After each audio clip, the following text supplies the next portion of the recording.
Welcome to Codifix, where you learn and enhance your programming experience. In this video, we have shared how the if statement. This statement is used to execute one or more statement, depending on whether condition is true or not. The syntax or correct format of its statement is given below. Now let's run this example code. You will get this type of results.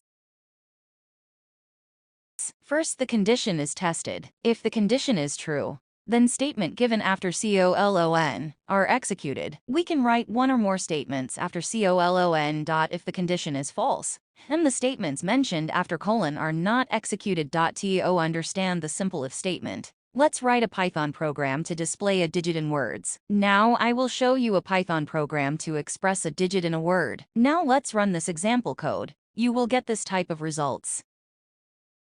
We can also write a group of statement after colon. The group of statements in Python is called a suite, while writing a group of statement in Python is called suite. While writing a group of statement, we should write them all with proper indentation. Indentation represents the spaces left before the statements. The default indentation used in Python is 4 spaces. Let's write a program to display a group of messages using if statement. Now I will show a Python program to display a group of messages when the condition is true. Now let's run this example code. You will get this type of results. Observe that every print function mentioned after colon is starting after 4 spaces only. When we write the statement with same indentation, then those statements are considered as a suite or belonging to same group. In program 3, the 3 print statement written after the colon from a suite. Hopefully this video helps you to sort out the issue you are facing. If you still face problem or need further help, just write in comments. I will reply you as soon as possible. Before you go, if you like this video, you can subscribe for this channel for future videos, which can help and assist you further.